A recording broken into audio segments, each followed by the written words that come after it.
بسم اللہ الرحمن الرحیم۔ السلام علیکم۔ ویڈیو پسند آئے تو لائک کریں اور چینل کو سبسکرائب کریں اور ویڈیو کو اینڈ تک ضرور سنا کریں۔ حضرت عمارہ رضی اللہ عنہا کا اصل نام نصیبہ تھا۔ انہوں نے مسلمانوں کو بھاگتے دیکھا اور مشرکوں کو نبی کریم صلی اللہ علیہ وآلہ وسلم کے گرد جمع ہوتے دیکھا تو بے چین ہو گئیں۔ جلدی سے آپ صلی اللہ علیہ وآلہ وسلم کے قریب پہنچی اور تلوار کے ذریعے دشمنوں سے لڑنے لگیں۔ تلوار چلاتے چلاتے جب زخمی ہو گئیں تو تیر کمان سنبھال لیا اور مشرکوں پر تیر چلانے لگیں۔ ایسے میں انہوں نے ابن کمیہ مشرک کو آتے دیکھا۔ وہ یہ کہتا ہوا چلا آ رہا تھا، مجھے بتاؤ محمد کہاں ہیں؟ اگر آج وہ بچ گئے تو سمجھو میں نہیں بچا۔ یہ کہنے سے اس کا مقصد یہ تھا کہ آج یا وہ رہیں گے یا میں رہوں گا۔ جب وہ قریب آیا تو حضرت عمارہ رضی اللہ عنہا اور مصعب بن عمیر رضی اللہ عنہ نے اس کا راستہ روکا۔ اسی وقت اس نے حضرت عمارہ رضی اللہ عنہا پر حملہ کیا۔ ان کے کندھے پر زخم آیا۔ حضرت عمارہ رضی اللہ عنہا نے بھی اس پر تلوار کے کئی وار کیے مگر وہ زرہ پہنے ہوئے تھا، ان کے وار سے محفوظ رہا۔ ان کی کوششوں کو دیکھ کر حضور نبی کریم صلی اللہ علیہ وآلہ وسلم نے ارشاد فرمایا، اللہ تمہارے گھرانوں میں برکت عطا فرمائے۔ اس پر حضرت عمارہ رضی اللہ عنہا نے عرض کیا، اللہ کے رسول ہمارے لیے دعا فرمائیے کہ ہم جنت میں آپ کے ساتھ ہوں۔ آپ صلی اللہ علیہ وآلہ وسلم نے فرمایا، اے اللہ انہیں جنت میں میرا رفیق اور ساتھی بنا۔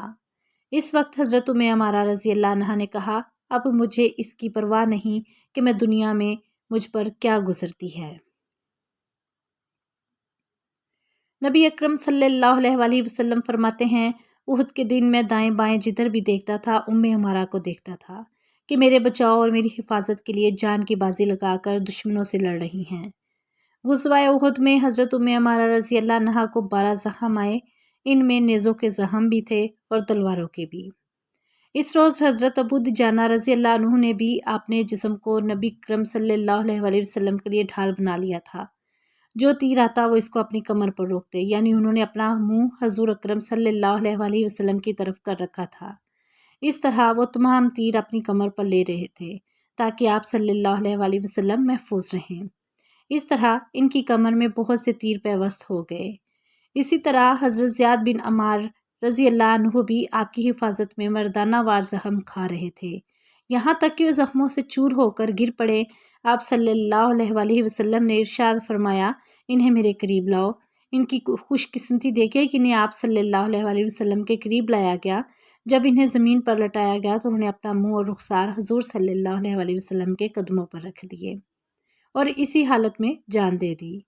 کس قدر مبارک موت تھی ان کی۔ اسی طرح حضرت مصعب بن عمیر رضی اللہ عنہ حضور اکرم صلی اللہ علیہ وآلہ وسلم کو بچاتے ہوئے ابن کمیہ کے ہاتھوں شہید ہوئے۔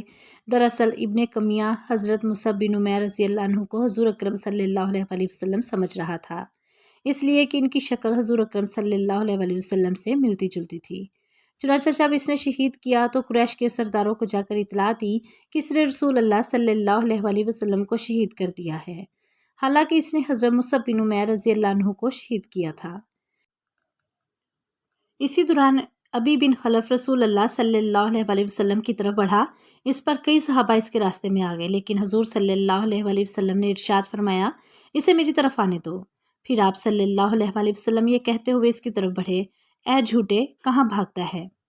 پھر حضور صلی اللہ علیہ وآلہ وسلم نے اپنے ایک صحابی کے ہاتھ سے ایک نیزہ لیا اور نیزے کی نوک ابی بن خلف کی گردن میں بہت ہی آہستہ سے چبھو دی۔ مطلب یہ کہ نیزہ اس قدر آہستہ چبھویا کہ اس سے خون بھی نہیں نکلا، مگر اس ہلکی سی خراش سے ہی وہ بری طرح چیختا ہوا وہاں سے بھاگا۔ وہ کہہ رہا تھا، خدا کی قسم محمد نے مجھے مار ڈالا۔ مشرکوں نے اسے روکنے کی کوشش کی اور کہا، تو بہت چھوٹے دل کا نکلا، تیری عقل جاتی رہی، اپنے پہلو میں تیر لیے پھرتا ہے، تیر اندازی کرتا ہے اور تجھے کوئی زخم بھی نہیں آیا، لیکن چیخ کتنا رہا ہے۔ ایک معمولی سی خراش ہے، ایسی خراش پر تو ہم اف بھی نہیں کرتے۔ اس پر ابی بن خلف نے درد سے کراہتے ہوئے کہا، لات اور عزا کی قسم اس وقت مجھے جس قدر شدید تکلیف ہو رہی ہے، اگر وہ ذی المجاز کے میلے میں سارے آدمیوں پر بھی تقسیم کر دی جائے تو سب کے سب مر جائیں۔ بات دراصل یہ تھی کہ مکہ میں ابی بن خلف نبی اکرم صلی اللہ علیہ وآلہ وسلم سے کہا کرتا تھا، اے محمد میرے پاس ایک بہترین گھوڑا ہے، میں اسے روزانہ 12 مرتبہ چارہ کھلا کر موٹا کر رہا ہوں۔ اس پر سوار ہو کر میں تمہیں قتل کروں گا۔ اس کی بکواس سن کر حضور صلی اللہ علیہ وسلم فرماتے تھے انشاءاللہ میں خود تجھے قتل کروں گا۔ اب جب اسے آپ صلی اللہ علیہ وسلم کے ہاتھوں خراش پہنچی تو اس کی ناقابل برداشت تکلیف نے اسے چیخنے پر مجبور کر دیا۔ وہ بار بار لوٹ پوٹ ہو رہا تھا اور کسی ذبح کیے ہوئے بیل کی طرح ذکرا رہا تھا۔ اس کی تکلیف کو دیکھتے ہوئے اس کے کچھ ساتھی اسے ساتھ لے کر مکہ کی طرف روانہ ہوئے، لیکن اس نے راستے میں ہی دم توڑ دیا۔ ایک حدیث میں آتا ہے وہ شخص جسے نبی نے قتل کیا ہو یا جسے نبی کے حکم سے قتل کیا گیا ہو، اسے اس کے قتل کے وقت سے قیامت کے دن تک عذاب دیا جاتا رہے گا۔ ایک اور حدیث کے الفاظ یہ ہیں، سب سے زیادہ سخت عذاب اسے ہوتا ہے جسے نبی نے خود قتل کیا ہو۔ احد کی لڑائی شروع ہونے سے پہلے ایک فتنہ باز کافر ابو عامر نے جگہ جگہ گڑھے کھود رکھے تھے تاکہ مسلمان بے خبری میں ان میں گر جائیں اور نقصان اٹھاتے رہیں۔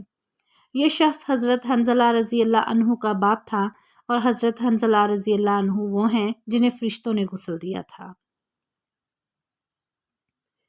لڑائی جاری تھی کہ حضور اکرم صلی اللہ علیہ وسلم ایک گڑھے میں گر گئے۔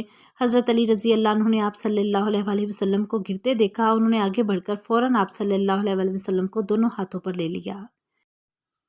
حضرت طلحہ بن عبید اللہ رضی اللہ عنہ نے آپ صلی اللہ علیہ وسلم کو اوپر اٹھا کر باہر نکالا۔ آپ صلی اللہ علیہ وسلم جب گڑھے میں گرے تو ابن کمیہ نے آپ صلی اللہ علیہ وسلم پر پتھر برسائے۔ ان میں سے ایک پتھر آپ صلی اللہ علیہ وسلم کے پہلو میں لگا۔ عتبہ بن ابی وقاص نے بھی آپ صلی اللہ علیہ وسلم کو پتھر مارا۔ اس کا پھینکا ہوا پتھر آپ صلی اللہ علیہ وسلم کے چہرہ انور پر لگا۔ حضور صلی اللہ علیہ وسلم کا چہرہ انور لہو لہان ہو گیا اور نچلا ہونٹ پھٹ گیا۔ حضرت حاتب رضی اللہ عنہ کہتے ہیں کہ میں نے جب عتبہ کو حضور صلی اللہ علیہ وسلم پر پتھر پھینکتے دیکھا تو اس کی طرف لپکا۔ میں نے اس کا تعقب کیا اور آخرکار اسے جا لیا۔ میں نے فوراً ہی اس پر تلوار کا وار کیا، اس وار سے اس کی گردن کٹ کر دور جا گری۔ میں نے فوراً اس کی تلوار اور گھوڑے پر قبضہ کیا اور حضور نبی اکرم صلی اللہ علیہ وسلم کی خدمت میں حاضر ہو گیا۔ آپ کو عتبہ کے قتل کی خبر سنائی۔ آپ صلی اللہ علیہ وسلم نے ارشاد فرمایا، اللہ تم سے راضی ہو گیا، اللہ تم سے راضی ہو گیا۔ اس حملے میں حضور اکرم صلی اللہ علیہ وسلم کا خود لوہے کی ٹوپی بھی ٹوٹا، چہرہ مبارک بھی زخمی ہوا۔ ابن کمیہ کے حملے سے دونوں رخسار بھی زخمی ہوئے تھے۔ خود کی 2 کڑیاں آپ صلی اللہ علیہ وسلم کے رخسار مبارک میں گڑ گئی تھیں۔ آپ صلی اللہ علیہ وسلم نے ابن کمیہ کو بد دعا دی، اے اللہ تجھے ذلیل کر دے اور برباد کر دے۔